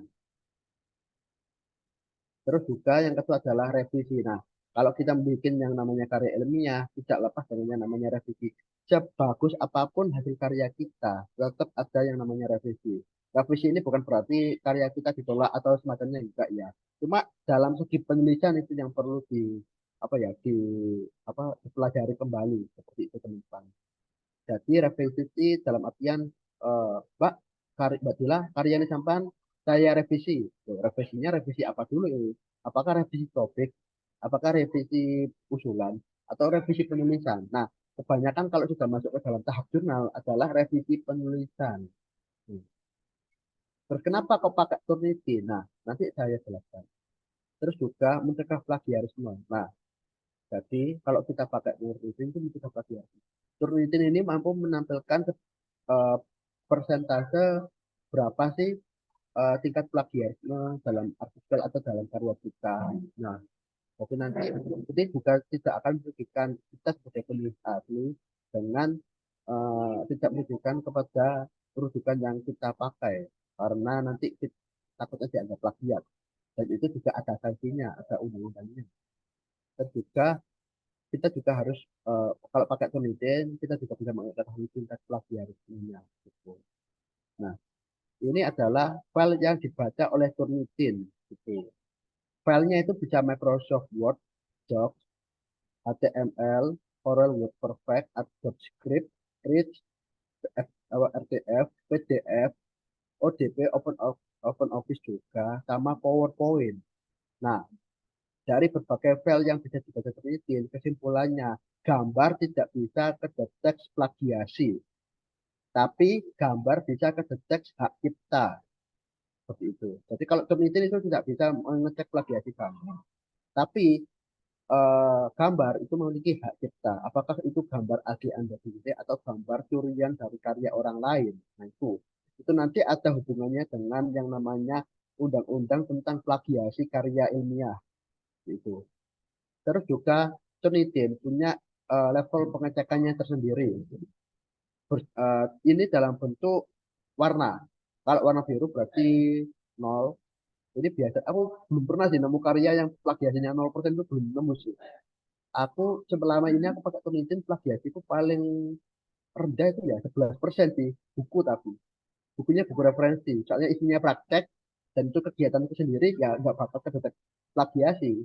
Nah ini sedikit tips kenapa dulu sudah saya katakan saya lebih memilih nulis buku daripada nulis jurnal. Salah satunya adalah menghindari Turnitin ini tadi. Nah Turnitin itu bisa diakali dengan pembahasan yang sifatnya semi formal dalam artian yang Anda tulis adalah kegiatan Anda sendiri. Anda menceritakan kegiatan Anda sendiri, Anda tulis sesuai dengan kegiatan, sesuai dengan hasil penelitian. Nah, itu minim banget kedetek plagiasi. Itu sudah aku buktikan sampai saat ini. Nah, Turnitin ini punya beberapa level. Ada biru, ada hijau, ada kuning, oranye, sama yang paling parah adalah merah. Nah, ini adalah tampilan Turnitin. Gitu. Terus ini ada pemblotting juga. Nah, Turnitin ini juga berbayar ya. Turnitin ini juga berbayar. Jadi jangan kaget kalau sampai ngecek uh, artikel cek plagiasi di PPJ Unhas, bayarnya 20.000 ya karena Turnitin itu bayar. Gitu. Nah, ini adalah tampilan dari aplikasi cek plagiasi Turnitinnya. Terus ini contoh kasus kalau aplikasinya ini apa ya namanya itu sudah dicek plagiasi nanti. Nah, kenapa kok plagiasinya tinggi? Nah, itu nanti saya jelaskan pas waktu praktek. Oke, ini hanya sekilas sedikit tentang Turnitin. Sekarang kita masuk ke dalam Turnitinnya. Kita masuk ke Turnitin. Nah, situsnya Turnitin itu adalah www.turnitin.com. Nah, kalau teman-teman ini baca ketik Turnitin di internet. Nah, Turnitin dukung siswa membaca referensi ilmiah mereka. Jadi klik. Ini bahasa Inggris yang diterjemahkan loh ya ini. Ini kan aslinya kan bahasa Inggris. Terus juga ada klik buat akun atau masuk. Nah, buat akun ini juga kalau kita masuk ke student. Nah, apakah setelah buat akun kita bisa pakai Turnitin? Belum. Nanti ada yang namanya ID class. Nah, itu apa ya? Pihak apa namanya? Teacher atau dosen sama administrator itu yang akan menyediakan. Jadi dalam artian kampus harus berlangganan Turnitin. Kalau misalnya ingin pakai Turnitin. Nah, ini adalah tampilan kalau login untuk Turnitin.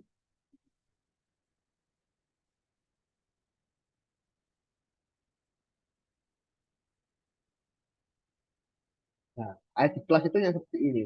Ada ID class sama ada lagi yang namanya satu aku lupa. Pokoknya ada ID class ada yang itu. Nah, kalau kita register awal, nanti ini tidak ada. Biasanya ada di tengah ada tulisannya tanda plus enroll class. Oh iya, ID class sama enroll class lupa aku. Itu yang nanti yang perlu diperhatikan.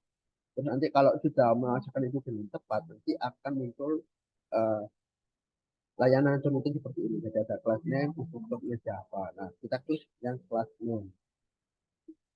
Gitu. Nah, terus juga karena saya sangat berterima kasih sudah menjadikan pemateri pada webinar Claricat kedua kali ini. Nah, saya memberikan apa ya kayak fasilitas terutama untuk peserta webinar Claricat sama anak-anak teman-teman dari UKM KRPM.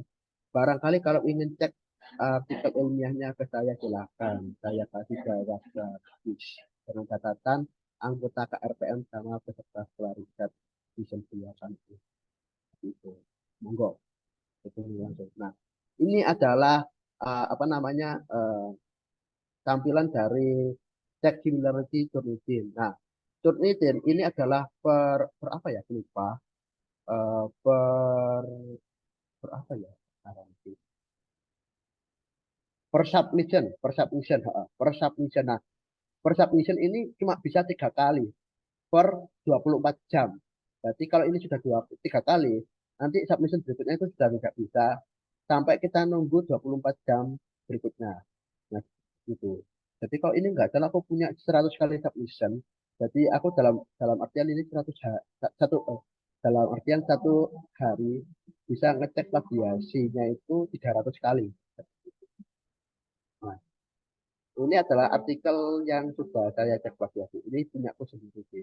Jadi kalau nanti gini, apakah aku perlu praktek juga ya? Kita cek apa? Saya cek submit. Nah, ini punya aku sendiri. Submission people ini bisa jadi dari judul jurnal atau judul karya yang terplagiasi. Contohnya ini contohnya. Mana ya? Jurnal skripsi teknologi pendidikan. Oke. Topik mekanika edukatif dari ini yang pintar ditulis. Oke, khusus komputer. Nah, ini dia. Bisa Word, bisa PDF ya, terserah. Bisa Word, bisa PDF. Oke, kalau sudah di itu, klik upload. Klik upload.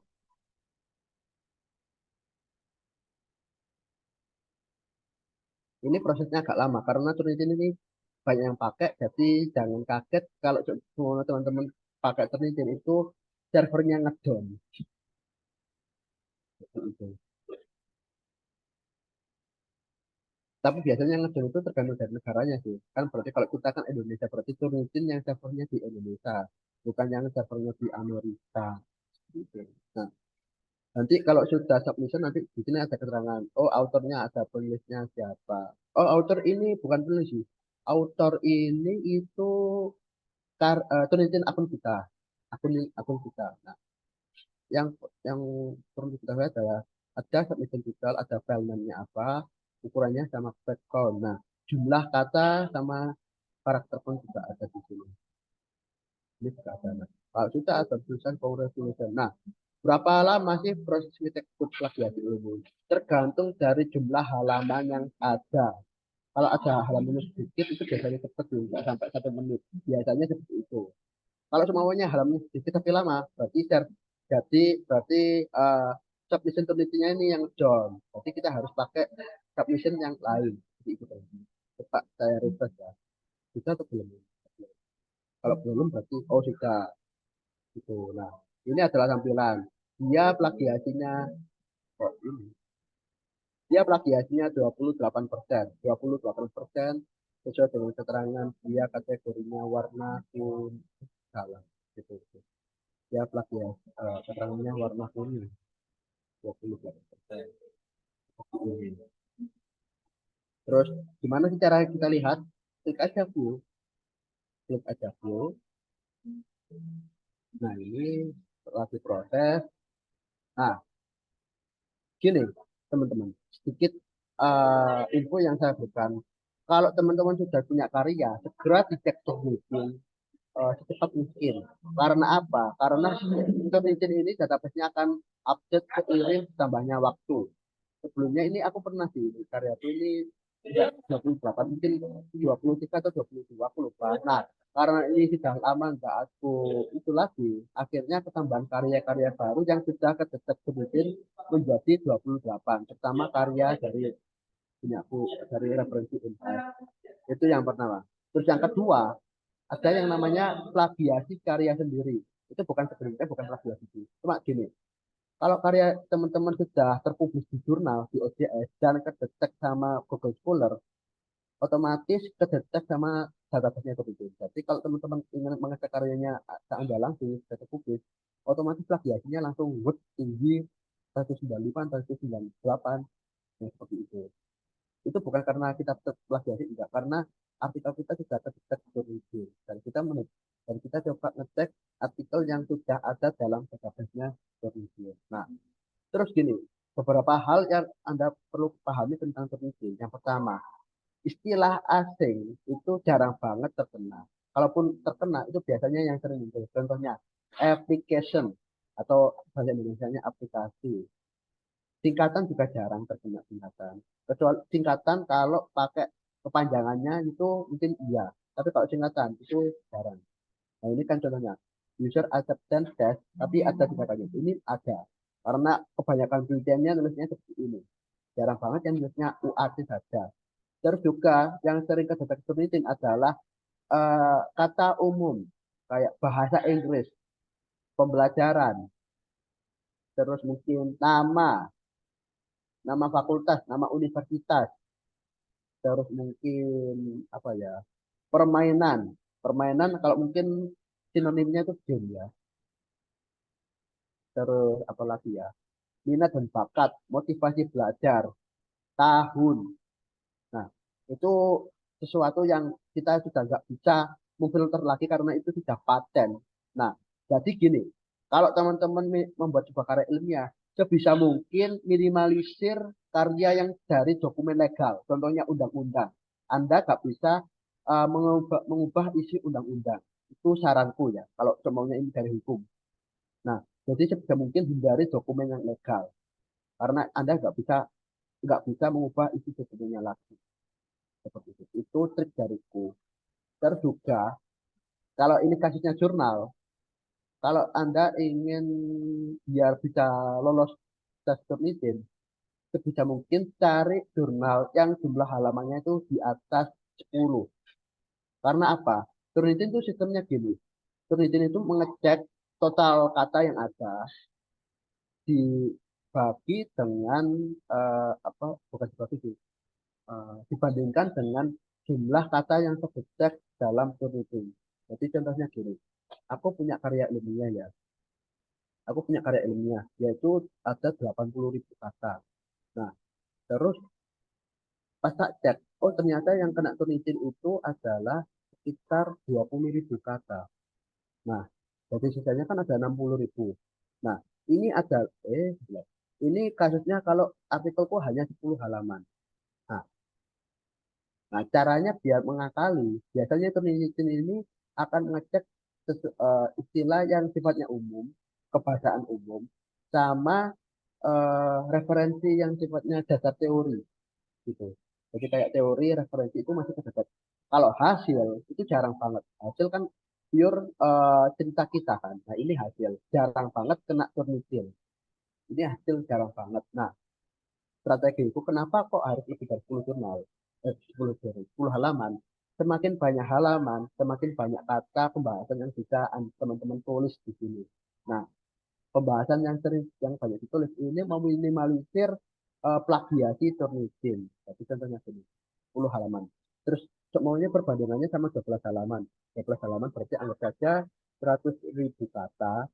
Terus yang kedetek Turnitin itu 20 saja. 30.000 kata gitu. Jadi kan yang sisanya kan 80.000 kata yang nggak tertulis. Jadi plagiasinya 20%. Atau bisa diakali gini. Dalam pembahasannya itu diminimalisir gambarnya. Gambarnya jangan dicantumin terlalu banyak. Itu juga bisa. Nah, gambarnya sedikit aja, tapi yang penting mendukung. Nah, kan tadi kan 10.000 halamannya. Kalau semuanya banyak kata, berarti kan logikanya kan gini. Kalau gambarnya sedikit, banyak kata itu anggap saja 10 halaman itu 90.000 kata. Nah, yang kedetek itu bukan 20.000 lagi, tapi 15. Dan yang nggak kedetek itu 75%. Nah, ini kalau kasusnya memang 10 halaman saja. Seperti itu. Nah, jadi ini perlu teman-teman ketahui. Kalau semuanya teman-teman ingin submission jurnal, kalau bisa, pengen mudah, cari jurnal yang mampu menampung per artikelnya itu halamannya itu di atas 10. Minimal 10 sih, atau minimal 8, 8 kesusahan 8. Minimal 10, minimal 10. Kalau UB ini aku maksimalnya hanya 10 sih, kebetulan. Nah, kalau semuanya halamannya banyak, otomatis kata yang Anda sajikan dalam artikel ini itu juga akan lebih banyak. Anda bisa menulis banyak terkait hasil pembahasan. Dan itu juga pembahasan itu karena dari kita sendiri sangat sedikit terkena plagiasi jurnalisme. Gitu. Itu terkait dengan trik gimana cara kita menurunkan aplikasi plagiasi jurnalisme. Sebenarnya kalau kita sebagai pemilik akun ini juga bisa sih. Kalau kita ini, saya ingin memfilter, mengecualikan quote sama bibliografi atau daftar pustaka. Kalau saya mengecualikan quote sama daftar pustaka, ketemunya ini. Tapi kalau saya mencantumkan daftar pustaka sama quote, nanti akan ketemunya seperti ini. Gitu. Nah, ini juga perlu teman-teman ketahui. Di jurnal Unhas itu daftar pustaka dikecualikan. Daftar pustakanya dikecualikan. Tapi kalau di jurnal Cinta, ada yang dikecualikan, ada yang tidak. Nah, contohnya ini. Contohnya yang punya aku ini. Daftar pustakanya ikut ke detek permission. Sedangkan daftar pustakanya sendiri minimal 10 daftar pustaka. Nah, daftar pustaka itu juga nggak bisa di apa-apain lagi. Pasti bakal ke detektor mungkin. Sebanyak apapun itu malah beresiko. Itu teman-teman. Ini juga perlu teman-teman ketahui. Nah, juga ada beberapa yang daftar pustakanya dikecualikan di beberapa tempat OJS atau satu jurnal. Nah, ini kalau daftar pustakanya dikecualikan. Terus juga terkait turnitin, apa lagi ya? Ya ada sih, mungkin hanya ini saja sih kalau turnitin. Nah, apakah turnitin bisa dibuat untuk mencari referensi seperti Mendeley? Jawabannya eh, bisa sih bisa, tapi mungkin nggak maksimal. Jadi contohnya gini, aku punya ngecek yang Universitas di Jakarta.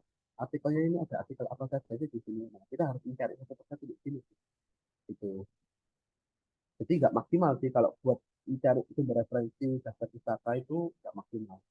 Cuma nanti kita bisa mengetahui ini list referensi mana saja yang kita itu kesulitan turutin.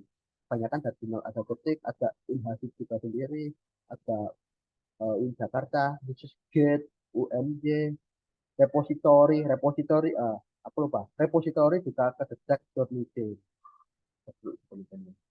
Mungkin ini saja sih kalau terkait turutin, nggak ada lagi. Seperti itu. Monggo barangkali demikian terkait materi terkait optimalisasi pemanfaatan Mendeley dan Turutin dalam optimalisasi karya tulis ilmiah dari saya akhiri. Monggo barangkali ada sesi tanya jawab. Silakan.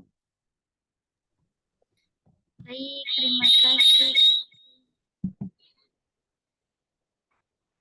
Baik teman-teman semuanya, apakah masih semangat? Sudah menjelang malam ya. Malam Untuk Sabtu. memasuki sesi selanjutnya adalah sesi tanya jawab untuk teman-teman. Saya beri waktu 10 detik 10 menit untuk sesi tanya jawab ini. Silakan raise hand atau di kolom komentar jika ada pertanyaan tentang materi yang dibawakan oleh Kak Rocky tadi. 10 detik dari sekarang. 9, 8, 7, 6, 5,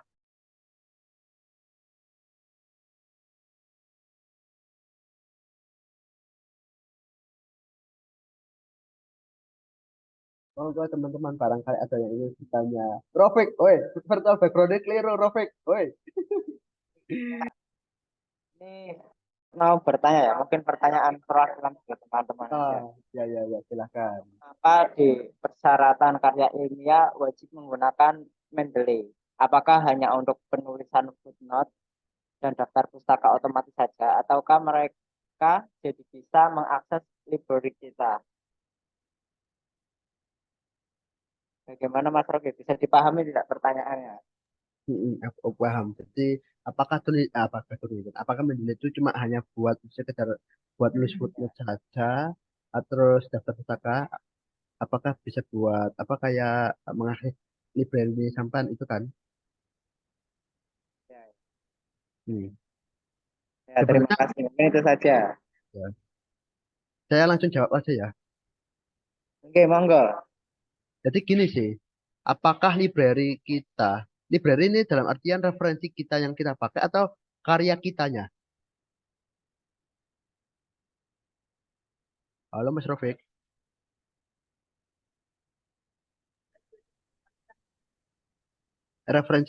library dalam artian referensi yang kita pakai atau karya kitanya maksudnya. Referensinya. Referensi. Kalau masalah referensi ini gini, tadi sudah saya sampaikan. Mendeley itu referensi manajernya itu adalah artikel internasional, tidak ada yang artikel nasional. Kalau teman-teman artikelnya dari ibaratnya ITS, UB, UNESA atau mungkin yang lain, itu menurut saya nggak bakal masuk ke dalam library-nya Mendeley seperti itu. Cuman nanti kalau kita pakai Mendeley desktop, nanti dia otomatis akan memfilter, akan menyusun format tata penulisannya sesuai dengan referensi yang kita pakai. Kebanyakan sih seperti itu. Tapi apakah library-nya kepakai? Kalau masalah library-nya kepakai itu biasanya kalau artikel atau referensinya sampai itu sudah kedetek Mendeley sama sifatnya sudah internasional. Seperti itu sih Mas. Jadi kan di sini kan nanti ada citasinya berapa, pembacanya berapa. Nah, seperti itu. Ini akan update kalau ada karya baru yang terpublikasikan. Seperti itu. Aku muncul share screen nggak sih aku ini? Tapi bisa dipahami nggak? Bisa, bisa. Nah, apa aku perlu share screen? Atau sudah itu paham? Insya Allah sedikit paham. Paham ya? Ya, Mau mungkin kalau apa ada yang kurang jelas bisa ditanyakan pas ketemu aja, biar lebih enak. Iya. Nah, oke. Oke. Baik, terima kasih Kak. Untuk ini masih ada 3 menit lagi Kak ya. Mungkin saya yang akan bertanya. Ya, silakan Mbak Anissa. Mbak Anis, suaranya tidak masuk, masih mute. Masih mute, masih mute. Oh maaf maaf masih di unmute. Jadi tadi kan Kak Rocky menjelaskan bahwa Mendeley itu ada 2 versi. Yang pertama Ya. itu desktop, yang kedua itu manager. Nah, ini apakah membutuhkan 2 aplikasi atau cukup 1 aplikasi saja, Kak? Terima kasih. Oke, saya baru menjawab ya. Setahu saya yang Mendeley Reference Manager itu ada aplikasinya tersendiri. Mendeley Desktop itu juga ada aplikasinya tersendiri lagi. Jadi meskipun sama-sama Mendeley, dia dua aplikasi yang berbeda. Kalau tidak salah, seingatku ini perbedaannya itu dari segi warnanya. Desktop dan Reference Manager. Jadi Mendeley Desktop sama Mendeley Reference Manager. Oh ya ini. Meskipun dia sama-sama Mendeley-nya, dia tetap butuh aplikasi. Cuma mungkin yang membedakan adalah cara aksesnya saja. Nah ini mungkin yang menjadi gambaran. Nah kalau Mendeley yang desktop, emang dia, oh ini yang lama ini. Oh ini yang betul, yang ini. Kalau Mendeley yang desktop, dia merahnya itu merah gelap. Tapi kalau yang Mendeley Reference Manager itu merahnya merah terang. Nah, terus apakah fungsinya sama? Kalau dalam segi kalau dalam segi fungsinya sama, cuma cara menjalankannya yang berbeda. Di mana kalau kita pakai Mendeley desktop itu tidak perlu internet, tapi kita harus simpan file PDF-nya. Tapi kalau reference manager, kita perlu internet, ada database penyewanya yang bersifat cloud sendiri, dan itu juga maksimalnya 2 GB saja untuk akun gratis. Tapi kita nggak perlu nyimpen atau istilahnya kayak mendownload file PDF-nya seperti itu. Jadi meskipun ini sama-sama Mendeley, mereka ini dua aplikasi yang jenisnya berbeda. Jadi Mendeley Desktop punya aplikasinya sendiri, Mendeley Reference Manager punya aplikasinya tersendiri. Seperti itu, Mbak. Bisa dipahami ya? Iya, Kak Rocky. Berarti kalau kita cangkupannya mau yang luas itu berarti pakai yang desktop ya. Kalau ingin artikelnya banyak dan gratis, ya saran saya yang desktop. Apalagi terutama gini, mungkin kasusnya gini, sampai nugas di daerah pelosok, kan internet sulit. Nah, itu cocoknya pakai yang desktop. Kalau masalah referensi manager, ya berarti kita harus mempersiapkan pas waktu di tempat yang internetnya mudah. Seperti itu saja logikanya. Seperti itu. Mendeley Reference Manager gak akan cocok di tempat yang internetnya itu susah. Oke, Kak Rocky. Terima kasih. Iya, sami-sami. Baik, teman-teman. 10 menit setelah berlalu. Selanjutnya adalah sesi penyerahan sertifikat. Bisa dibantu?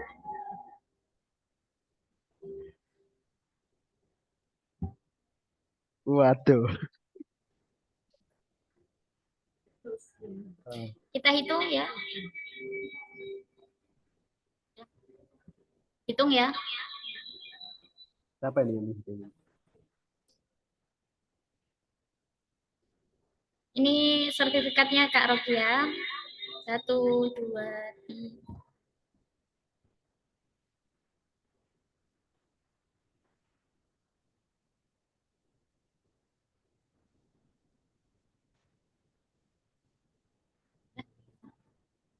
Oke, terima kasih teman-teman dari Halo Kak Rocky, sudah? Halo, secara aku masuk kan? Masuk. Baik, selanjutnya langsung saja kita sesi foto bersama. Kepada hadirin, silahkan on cam ya.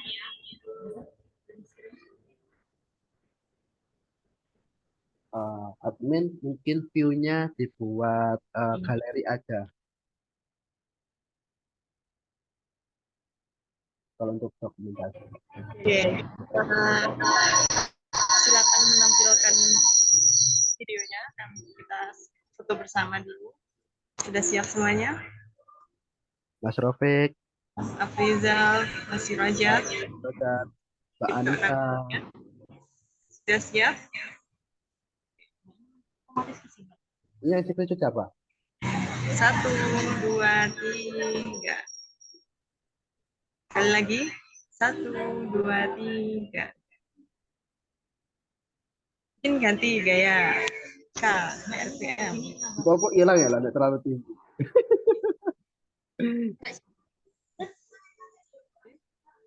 Ayo. Sekali lagi.